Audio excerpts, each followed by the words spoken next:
କଲ୍ୟାଣପୁରରେ ଗଣକବି ଜୟନ୍ତୀ ଓ କାର୍ତ୍ତିକେଶ୍ୱର ଉତ୍ସବ ଅନୁଷ୍ଠିତ।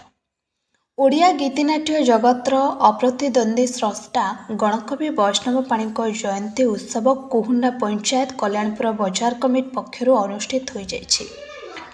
ସପ୍ତାହବ୍ୟାପୀ ଶ୍ରୀ ଶ୍ରୀ କାର୍ତ୍ତିକେଶ୍ୱର ପୂଜା ଅବସରରେ ସ୍ଥାନୀୟ ବଜାର କମିଟି ପକ୍ଷରୁ ବିଭିନ୍ନ ସାଂସ୍କୃତିକ ଓ ଆଧ୍ୟାତ୍ମିକ କାର୍ଯ୍ୟକ୍ରମ ଆୟୋଜନ ହେବା ଦେଖିବାକୁ ମିଳିଥିଲା।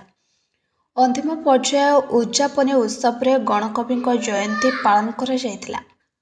ଅଗଣୀ ସାରସ୍ୱତ ଅନୁଷ୍ଠାନ ଯୁଗଜ୍ୟୋତି ସାଂସ୍କୃତିକ ପରିଷଦ କୁହୁଣ୍ଡାର କଳାକାରମାନେ ଗଣକବିଙ୍କ ବିରଚିତ ଦାନବୀର ସୁରସେନ ଗୀତିନାଟ୍ୟ ମଞ୍ଚସ୍ଥ କରିଥିଲେ।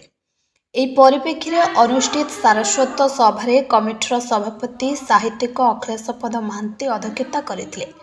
ସମାଜସେବୀ ରବୀନ୍ଦ୍ରନାଥ ଦାସ ପ୍ରମୁଖ ଅତିଥି ଭାବେ ଯୋଗ ଦେଇଥିଲେ।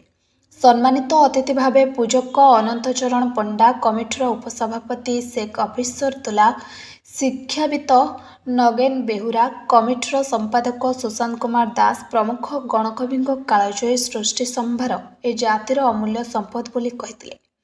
କୁହୁଣ୍ଡା ଗ୍ରାମର ମୁରବୀ ଶତାୟୁ ପୁରୁଷ ସୁନାକର ବେହେରା, ଦୀପାଞ୍ଚଳର ଆଦର୍ଶ କୃଷକ ନୃସିଂହ ଚରଣ ସାମଲ, ସଂକୀର୍ତ୍ତନ ପ୍ରେମୀ ଗୋବିନ୍ଦ ଚନ୍ଦ୍ର ଦାସ, ଯୁବ ଅଭିନେତା ଅଚ୍ୟୁତାନନ୍ଦ ପଣ୍ଡା, ଯୁବ ବାଦ୍ୟକାର ଦୀପକ ପଲାଇ, ଯୁବ ସାଂସ୍କୃତିକ ସଂଗଠକ ବିଭୂତି ଭୂଷଣ ଦାସଙ୍କୁ ଅନୁଷ୍ଠାନ ପକ୍ଷରୁ ପୁଷ୍ପଗୁଚ୍ଛ, ଉତ୍ତରୀୟ ଏବଂ ଉପଢୌକନ ଦେଇ ସମ୍ବୋଧିତ କରାଯାଇଥିଲା।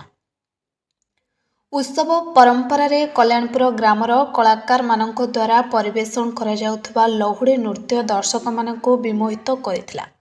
ଏହି କାର୍ଯ୍ୟକ୍ରମକୁ ଲକ୍ଷ୍ମଣ ସିହ୍ନା, ପ୍ରକାଶ ବେହେରା, ରବୀନ୍ଦ୍ର ପୃଷ୍ଟି, ତ୍ରିଲୋଚନ ସାହୁ, ଭାରତ ଭୂଷଣ ଦାସ, ପରମାନନ୍ଦ ସାହୁ, କ୍ଷୀରୋଦ ଦାସ, ବଳରାମ ସାହୁ, କୌଶର ଦାସ, ପ୍ରଣବ ବେହେରା, ସୁମନ୍ତ ପଲାଇ, ଭାଗ୍ୟଧର ସାହୁ, ଗୌରାଙ୍ଗ ସାହୁ, ଶରତ ବେହେରା, ଅଶୋକ ବେହେରା ପ୍ରମୁଖ ପରିଚାଳନା କରିଥିଲେ।